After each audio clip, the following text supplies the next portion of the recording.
हो गया इंसाफ। नमस्कार, न्यूज़ वन इंडिया में आप सभी का स्वागत। आपके साथ मैं अर्चना कौशल। शुरुआत करेंगे बहराइच से बड़ी खबर के साथ। बहराइच मामले में आरोपी का एनकाउंटर में आरोपी रिंकू उर्फ सरफराज को लगी गोली, दूसरे आरोपी तालिब को भी गोली लगी। नेपाल बॉर्डर के करीब मुठभेड़ हुई। नेपाल भागने की फिराक में थे आरोपी और उसी के साथ अब एक बड़ी चीज ये कि बहराइच में जो पिछले दिनों हुआ, यानी कि 13 अक्टूबर को इस घटना को अंजाम दिया गया। रामगोपाल मिश्रा को गोली मारी गई और अब इस गोली हत्याकांड में 2 आरोपियों को मुठभेड़ में गोली लगी है। ये बड़ी खबर अपने दर्शकों को दे दें। बहराइच हिंसा मामला, बहराइच मामले में आरोपी का एनकाउंटर जिसमें 2 आरोपी को गोली लगने की खबर। हालांकि अब देखिए, इसमें बड़ी चीज ये थी कि लगातार मांग की जा रही थी जिसको गोली लगी रामगोपाल मिश्रा, उसके परिवार की ओर से भी कि आखिर न्याय होना चाहिए। इसी के साथ खुद उत्तर प्रदेश के मुख्यमंत्री योगी आदित्यनाथ ने इस बात को कहा कि ऐसी कार्रवाई करेंगे, ऐसी कार्रवाई की जाएगी जो नजीर बनेगी। अब उसी बीच एनकाउंटर की खबर सामने आ रही है। आरोपी रिंकू उर्फ सरफराज को गोली लगने का मामला, उसके दूसरे सहयोगी आरोपी तालिब को भी गोली लगने का मामला सामने आया है।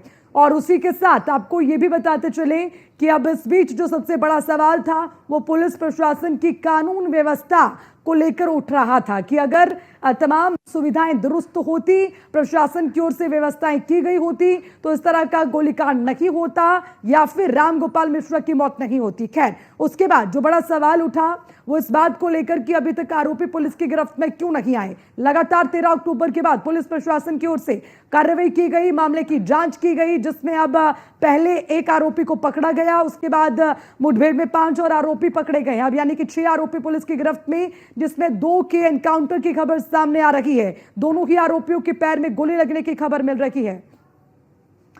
और देखिए, न्यूज़ वन इंडिया पर ये एक्सक्लूसिव तस्वीरें आपको दिखा दें। आरोपी की तस्वीरें जिनको मुठभेड़ में गोली लगी और उसके बाद जो तस्वीरें सामने आई हैं, सबसे पहले ये एक्सक्लूसिव तस्वीरें न्यूज़ वन इंडिया पर अपने दर्शकों तक हम पहुंचा रहे हैं। इस पूरे मामले को लेकर पल पल का अपडेट सिर्फ और सिर्फ न्यूज़ वन इंडिया पर लगातार ये एक्सक्लूसिव जानकारी अपने दर्शकों को दे दे, क्योंकि मामला बेहद गंभीर और उसी के साथ इस पूरे मामले में अब 2 आरोपियों के एनकाउंटर की खबर, जिसमें 2 आरोपी रिंकू उर्फ सरफराज और तालिब के पैर में गोली लगने का मामला सामने आया है। हालांकि दोनों को अस्पताल पहुंचाया गया है। इस वक्त स्थिति कैसी है इसकी पुष्टि फिलहाल नहीं की जा सकती, क्योंकि अभी हालिया तस्वीरें जो लगातार सामने आ रही है। थोड़ा सा इंतजार इस मामले में और करना होगा, उसके बाद इस मामले को लेकर तस्वीर साफ हो जाएगी और उस पर पुष्टि भी कर दी जाएगी कि आखिर मुठभेड़ के बाद अभी दोनों आरोपियों की स्थिति किस तरह की है। हालांकि दोनों के पैर में गोली लगी है, लेकिन उसके बाद अब स्थिति किस तरह की, इस पर कुछ भी कह पाना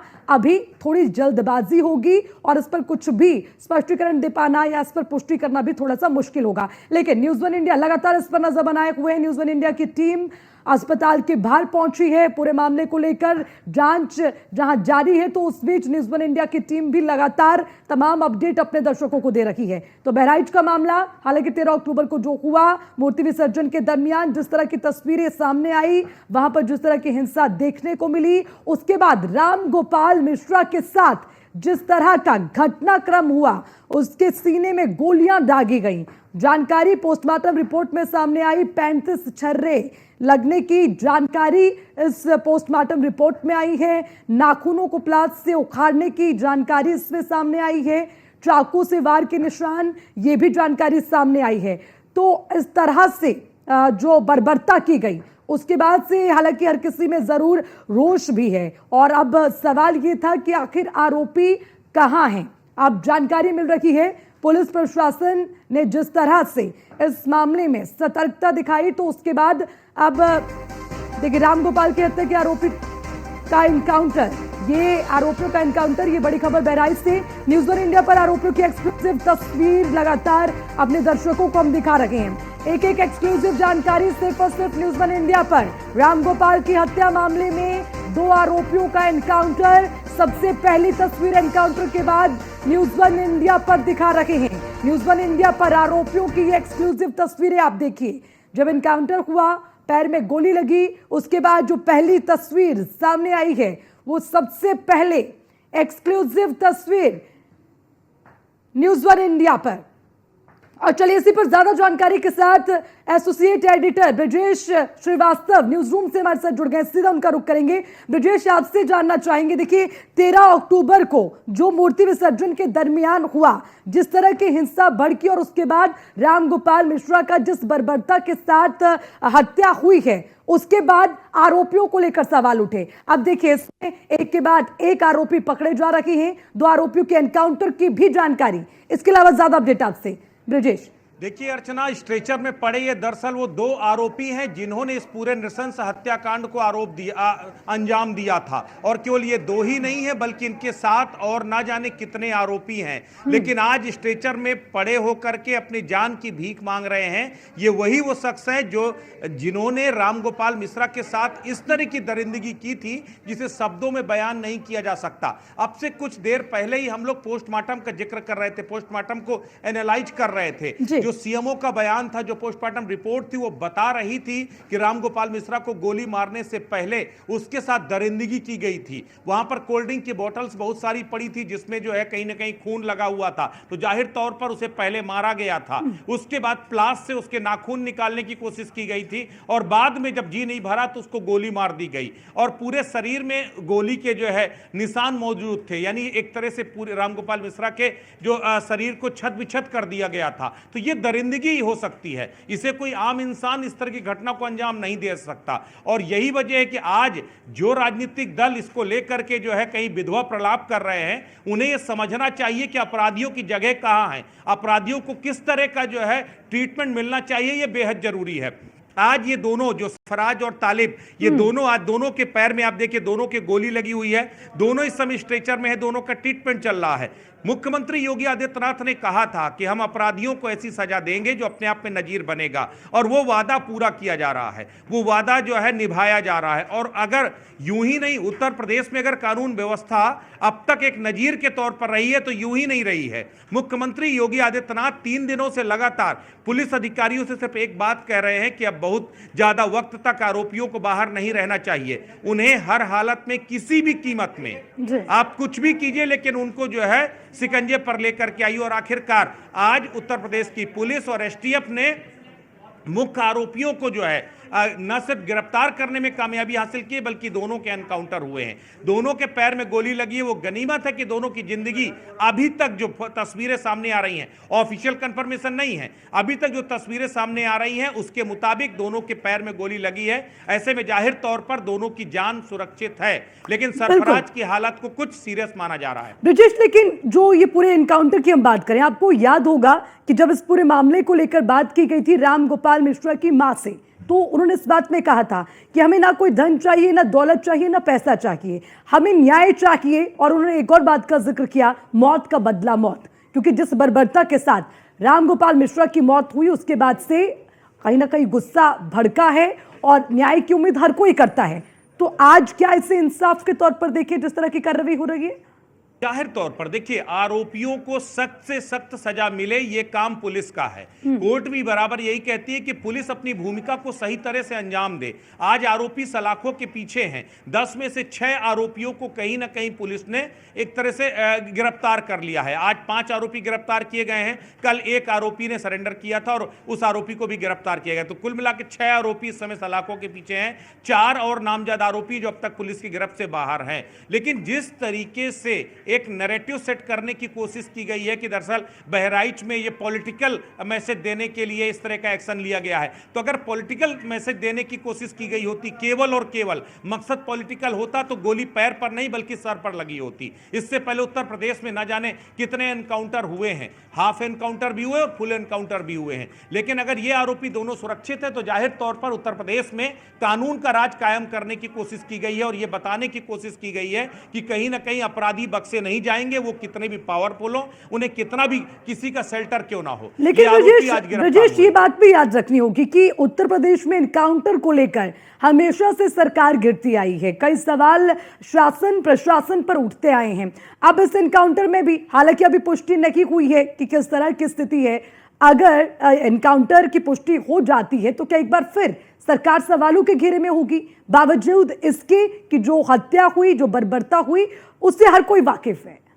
सवाल ये है कि सवाल तब खड़े क्यों नहीं होते कि जब इस तरह की बर्बरता हुई थी, जब इस नृशंसता के साथ रामगोपाल मिश्रा को मारा गया था, उन्हें यातनाएं दी गई थी, तब सवाल क्यों खड़े नहीं किए। जो आज मैं बार बार कह रहा हूं कि जो राजनीतिक दल आज विधवा प्रलाप कर रहे हैं कि उन्हें गोली मार दी गई या फिर जानबूझ करके जो है एक तरह से एक पक्ष को ही केवल टारगेट किया गया, इस तरह के तमाम सवाल आप मुझे ये बताइए। अगर आप ये कोशिश करते हैं कि जो है ये हिंदुस्तान में, अगर यहां पर जो गिरिराज सिंह का बयान था, उस बयान को वाकई में समझना चाहिए कि अगर हिंदुस्तान में आपको दुर्गा विसर्जन के लिए भी रूट के लिए परमिशन लेनी पड़े, यह तय करना पड़े कि इस रूट में निकलना सुरक्षित है या नहीं, तो यह सोचने वाली बात है। तो ये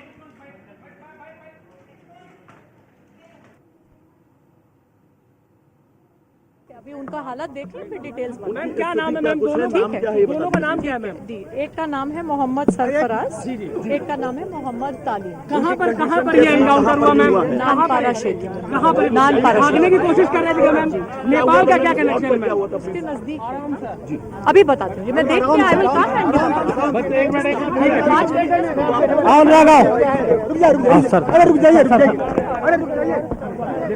लाइन लगा लो। भैया हटो यार, हाल एक ब्रिजेश, आपने भी देखा और सुना होगा कि बड़ी लिमिटेड सी जानकारी कि अभी जो स्थिति है उसको लेकर बात की है, कहां पकड़ा गया और कौन 2 आरोपी, वो नाम बता दिए हैं। लेकिन ठीक है, अब थोड़ी देर में ये भी स्पष्ट हो जाएगा कि स्थिति कैसी है।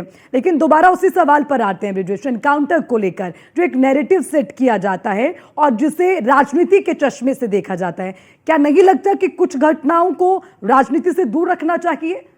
अर्चना, सबसे बड़ी बात यह है कि अभी वृंदा शुक्ला का आप बयान जो सुन रही थी, ये बयान अपने आप में बेहद अहम है। सबसे ज्यादा सवालों के घेरे में यही वो चेहरा था जिसको कहा गया था कि कहीं ना कहीं ये नाकामयाबी है बहराइच पुलिस की कि जो इतनी बड़ी घटना हो गई। लेकिन दरअसल ये घटना किसी आप सुनियोजित तरीके से प्री प्लान पहले से तैयार किया गया था कि आप विसर्जन होगा या फिर जब मॉब आएगा तो उसके साथ किस तरीके से जो है वहां पर न्यूसेंस क्रिएट करना है और किस तरीके से बहराइच को कहीं ना कहीं एक्सपोज करना, हालात खराब करने हैं। ये जाहिर से प्री प्लान था। लेकिन जिस तरीके से इस लेडी आईपीएस ऑफिसर ने, जिस तरह से इस बहराइच के एसपी ने इस पूरे जो है बवाल को, उत्पात को कहीं ना कहीं हैंडल किया, वो वाकई में काबिले तारीफ है। आज अगर दोनों आरोपी पुलिस के जो है शिकंजे में है, पुलिस की गिरफ्त में है और बाकी आरोपी भी एक एक करके गिरफ्तार होते जा रहे हैं, तो पुलिस ने अपनी साख बचाने का काम किया है। उत्तर प्रदेश की कानून व्यवस्था केवल उत्तर प्रदेश में नहीं, पूरे देश में नजीर है। अभी इजराइल के राजदूत आए थे भी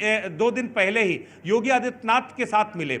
उन्होंने एक ट्वीट किया था, हिंदी में ट्वीट किया था। उन्होंने कहा था कि फक्र होता है कि किस तरीके से उत्तर प्रदेश में कानून व्यवस्था को मेंटेन किया है सीएम योगी आदित्यनाथ ने। तो दरअसल ये सीएम योगी आदित्यनाथ की यूएसपी है, जो केवल हिंदुस्तान ही नहीं, इजराइल तक उसकी अपनी गूंज सुनाई देती है। तो वो क्यों है? एक आप साख बनाना, अपना इकबाल कायम करना बहुत आसान नहीं होता। उसके लिए आपको बहुत सारे उलाहने भी झेलने पड़ते हैं, बहुत सारे आरोपों को भी सहना पड़ता है, और योगी आदित्यनाथ वो लगातार करते आए हैं। लेकिन वो अपने मकसद में पूरी तरह से अडिग हैं। उनका साफ तौर पर कहना है कि कानून के साथ खिलवाड़ करने वालों को कभी भी बर्दाश्त नहीं किया जाएगा। योगी आदित्यनाथ एक बार नहीं 100 बार ये बयान दे चुके हैं कि उत्तर प्रदेश के अपराधी या तो सलाखों के पीछे जाएंगे या फिर वो यमराज के पास जाएंगे। ये इससे कोई समझौता नहीं किया जाएगा। एक बार फिर साबित किया है कि बहराइच के जो आरोपी थे वो अब सलाखों के पीछे हैं। गनीमत है कि यमराज के पास जाने से बच गए। कोई संशय नहीं है, इसमें कोई संशय नहीं है कि जब जब यूपी में इस तरह की घटनाएं हुई हैं तब तब उस पर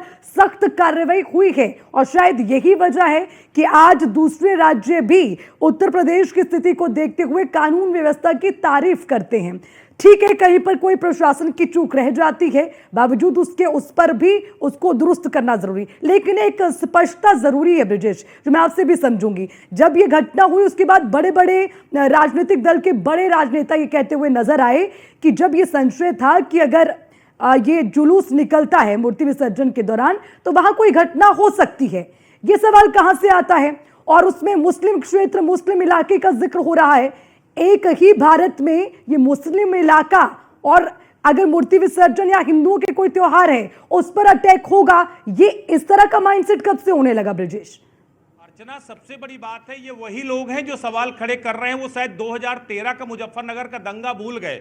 मुजफ्फरनगर के दंगे पर 2013 में जो दंगे हुए थे वो जाहिर तौर पर दोनों तरफ से जाने गई थी, लेकिन उसके बाद उसमें जब एफआईआर दर्ज हुई थी तब उस वक्त जो है 100 से ज्यादा एफआईआर सिर्फ एक ही पक्ष पर एफआईआर दर्ज हुई थी। आज वही लोग सवाल खड़े कर रहे हैं कि एक पक्षी कार्रवाई हो रही है। अगर आरोपी जेल जा रहे हैं, आप नृशंस हत्या कर रहे हैं किसी की, तो फिर आपको द्विपक्षीय कार्रवाई भी चाहिए उसके बाद। यानी ये एक तस्वीरें न्यूज वन इंडिया लगातार पहले दिन से 13 अक्टूबर से एक वो तस्वीरें दिखा रहा है कि किस तरीके से जो है मारा गया, किस तरीके से नृशंसता के साथ हत्या की गई, पोस्टमार्टम रिपोर्ट उसका वो कर रही, उसके बावजूद राजनीति। तो देखिए, राजनेता जो होंगे उनसे आप राजनीति की उम्मीद करेंगे, लेकिन राजनेताओं को इतना तो जरूर समझना चाहिए कि इस देश में अगर लोग महफूज रहेंगे तभी आप भी महफूज रहेंगे, तभी आपका वोट बैंक भी महफूज रहेगा।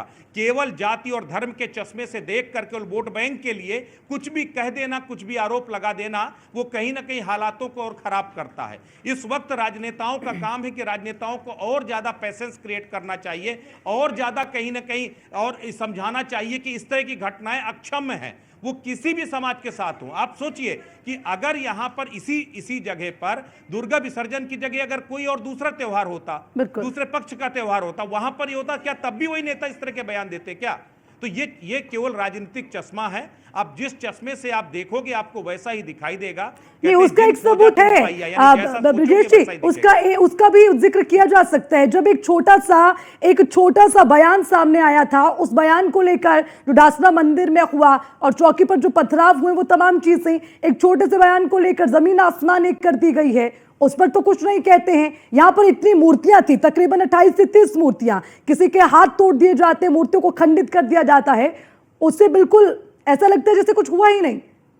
जाहिर तौर पर यही मैं कह रहा हूं कि आपको यह समझना होगा कि दरअसल आग लगा करके आप अपनी राजनीतिक रोटियां नहीं जो है सेक सकते हैं। जो है आपको दंगे की आग, जब दंगा भड़कता है, जब बवाल होता है, तो उसमें ना जाने कितने घर उस गिरफ्त में आते हैं। आप सोचिए, जितने लोग बहराइच में जो बवाल हुआ, जो आगजनी हुई, उस आगजनी में ब्रिजेश आपको माफी के साथ रोकूंगी, वापस आऊंगी। मसूद कादरी अपडेट के साथ हमारे साथ जुड़े हैं, मैं वापस एक बार इनका रुक कर लेती हूँ। मसूद कादरी, आपसे जानना चाहेंगे, देखिए इस वक्त जो बड़ी चीज वो ये कि अपडेट इस पूरे मामले में क्या है अभी भी, क्योंकि तस्वीर लगभग साफ होती नजर नहीं आती। मसूद कादरी, के बाद वहाँ पर जो मुठभेड़ हुई है, तालिब और अस्पताल लाया गया है। मेडिकल कॉलेज को भारी सुरक्षा बल तैनात कर दिया गया है, बिल्कुल छावनी में तब्दील कर दिया गया है मेडिकल कॉलेज। और अभी एक एम्बुलेंस से उन्हें उस दोनों मुठभेड़ में घायल लोगों को अस्पताल के अंदर ले जाया गया है। एसपी भी पहुंच चुकी है, सिटी मजिस्ट्रेट भी पहुंच चुके हैं। एसपी से बात करने का प्रयास किया गया, हालांकि उन्होंने कहा कि अभी हम अंदर देखने के बाद बताएंगे। उनसे स्थिति स्पष्ट करने की बात कही जा रही थी कि वो कौन या घायल है या कितने मृतक है, उन दोनों में से जो मुठभेड़ में दोनों घायल हुए हैं, कितने पुलिसकर्मी घायल हुए हैं, ये सब अभी प्रशासन की ओर से बताया नहीं गया है। हालांकि तुरंत एसपी बहुत तेजी से अंदर चली गई, बाकी हम लोगों को अंदर जाने से रोक दिया गया। लेकिन बाहर की तस्वीर जरूर दिखाएगा, क्योंकि मसूद कादरी मैं देख पा रही हूँ अस्पताल के बाहर ही इतनी ज्यादा भीड़ जुटी हुई है, वहां पर प्रशासन की मुस्तैदी वहां है। एक बार वो ताजा तस्वीरें हमारे दर्शकों के साथ भी साझा कीजिए, किस तरह की व्यवस्थाएं अस्पताल के बाहर हैं जहां उन दोनों आरोपियों को ले जाया गया है एनकाउंटर के बाद। बाहर काफी भीड़ है, यहाँ पर सुरक्षा की कतार लगी हुई है। एडिशनल एसपी सिटी खड़े हुए हैं, RN यहाँ पर वो भी खड़े हुए हैं, उनके नेतृत्व में भारी संख्या में फोर्स खड़ी हुई है। अब भीड़ को हम कहेंगे कि घुमा करके दिखा दो कैमरामैन से कि कितनी भीड़ यहाँ पर जुटी हुई है, कितने लोग यहाँ पर भारी संख्या में आए हुए हैं। भारी संख्या लोगों में उत्साह है, कहीं खुशी बहुत लोगों में है जो उससे प्रभावित थे, जो जिले के अमन चैन को खराब किए थे। ऐसी स्थिति में लोग ये जानना चाहते थे कि वो क्या स्थिति, बहुत से लोग ये जानना चाहते हैं कि इनकाउंटर के बाद क्या स्थिति है, वो जो युवक मुठभेड़ जिनसे हुई है, जो मुख्य अभियुक्तों से, उनकी क्या स्थिति है, जानने के लिए भारी भीड़ दीवानों पर चढ़ी हुई है। दीवानों पर दिखा सकते हो, घुमा करके दिखाओ जरा कैमरामैन से मैं चाहूंगा कि देखो किस तरह से जो है वो दीवारों पर लोग खड़े हुए हैं। किस तरह से जो है चारों ओर अपना तफरी मची हुई है, चारों ओर भारी भीड़। हालांकि अगर ये सुरक्षा बल यहाँ न तैनात होते तो शायद अस्पताल के और मेडिकल कॉलेज के अंदर जो स्थिति है वहां पर लोगों की भीड़ जुट जाती है। लोगों में काफी उत्साह है, लोग देखना चाहते हैं, लोग जानना चाहते हैं, लोग इस चीज को रीड करना चाहते हैं कि क्या स्थिति है। फिलहाल मीडिया को दूर रखा गया है, इस पूरे मामले से मीडिया को से दूरी बनाई गई है, मीडिया को बाहर कर दिया गया है, बाहर से ही उनसे कवरेज करने की बात कही जा रही है। सुरक्षा की दीवार बना दी गई है मीडिया के लिए कि वो अंदर ना जा सके। अब एसपी अंदर गई है, अब वो लौट करके बताती है कि क्या स्थिति है। डॉक्टर बताएंगे कि जो घायल है उनकी क्या स्थिति है। एसपी बताएंगे कि कितने लोग पुलिस के इसके अतिरिक्त जो मुठभेड़ दिखाई गई है, मुठभेड़ हुई है, उस मुठभेड़ में कितने पुलिस के कर्मी घायल हुए हैं और कितने एसटीएफ के लोग घायल हुए हैं, या वो दोनों लोग ही केवल घायल हुए हैं जिनसे मुठभेड़ हुई है। सरफराज और तालिब जो दो मुख्य अभियुक्त थे, इसमें से 6 अभियुक्त थे, इसमें से एक तो कल पकड़ा जा चुका था दानिश को, जबकि आज 2 मुठभेड़ में घायल हुए हैं। अब हालात ये बताएंगे उनके निकलने के बाद क्या स्थिति है, लेकिन अस्पताल पूरा छावनी में तब्दील कर दिया गया है, मेडिकल कॉलेज को छावनी बना दिया गया है, सुरक्षा बल चप्पे पर तैनात कर दिया गया है। दो गेट इसमें मेडिकल कॉलेज में आने और जाने के लिए है। एक गेट को बंद कर दिया गया है, एक गेट खुला हुआ है, जहां पर बाहर की दुकानों को भी प्रशासन द्वारा बंद, जो मेडिकल कॉलेज के बाहर मेडिकल की और अन्य दुकानें थी, उन दुकानों को भी प्रशासन के पुलिस के लोगों ने उसे बंद करा दिया गया है। वहां पर शटर डाउन करा दिया गया है। चारों ओर सन्नाटा है, लेकिन मेडिकल कॉलेज लोगों से भरा हुआ है, वो उत्साह के लिए भरा हुआ है, वो जानने के लिए उत्सुक है ये क्या स्थिति है, क्या हालात है, किस तरह से यहाँ पर हो रहा है, क्या हुआ है, सब जानना चाहते हैं। अब देखना कितनी देर में ये प्रशासन के लोग बाहर निकलते हैं। एसपी ठीक है, आप डटे रहिएगा मसूद कादिर जी, आप डटे रहिएगा। जैसे कि टीम बाहर आती है, पुलिस प्रशासन की जो पूरी टीम अस्पताल के अंदर एंटर हुई है, और अपडेट लीजिएगा। वापस आऊंगी आपके पास भी, लेकिन एक बार फिर से मैं ब्रिजेश का रुख करूंगी। देखिए ब्रिजेश, सवाल इसी बात को लेकर है, अब ग्राउंड से भी इस तरह की जानकारी आने लगी है कि जो कार्रवाई हुई लोग उसकी सराहना कर रहे हैं, क्योंकि हर किसी को इंतजार था कि इस पर सख्त कार्रवाई होनी चाहिए। के पीछे आएंगे, कब आरोपी गिरफ्तार किए जाएंगे। 3 दिनों से लगातार पुलिस के साथ लुका छिपी खेल रहे थे, लेकिन आखिरकार अब मुख्य आरोपी कम से कम सलाखों के पीछे आ गए हैं। मुख्य आरोपी गिरफ्तार हो गए हैं, उनका एनकाउंटर हुआ है और कुछ देर बाद उसे जो है, अगर स्थिति अच्छी रहती है तो कोर्ट में पेश किया जाएगा। लेकिन सबसे बड़ी बात यह है कि इस घटना के बाद अब पुलिस किस तरीके से इस तरह की घटनाओं की पुनरावृत्ति ना हो, उसके लिए प्लान ऑफ वर्क तैयार करती है। ये बड़ी बात है, क्योंकि ये लगातार जानबूझ करके न्यूसेंस क्रिएट करने की कोशिश की जाती है। आप देखिए, एक के बाद एक घटना, अगर उत्तर प्रदेश में अचानक इस तरह की घटनाओं की बाढ़ आई है, कहीं पर कहीं थूक जिहाद का मामला सामने आता है, कहीं पर धार्मिक टिप्पणियों का मामला सामने आता है, कहीं पर जो है धार्मिक आधार पर जो है एक तरह से जो है मतलब प्रॉब्लम क्रिएट करने का कोशिश की जाती है। और सबसे बड़ी बात है, ये इस बार देखिए खास बात है, दुर्गा पंडाल जो लगे थे वहां पर कई जगह दुर्गा विसर्जन के दौरान ऐसे तमाम सवाल और उसी के साथ ये कार्रवाई, इसको लेकर भी अब देखना होगा किस तरह की तस्वीर सामने आती है। ब्रिजेश, शुक्रिया तमाम जानकारी के लिए। मसूद कादिर, नजर बनाए रखिएगा। आपका भी शुक्रिया तमाम जानकारी के लिए। तो इसी के साथ बहराइच में जो हुआ उसके बाद क्या ये इंसाफ है, उसको लेकर लगातार तमाम अपडेट अपने दर्शकों को देंगे, लेकिन इसी के साथ बुलेटिन में फिलहाल के लिए इतना ही।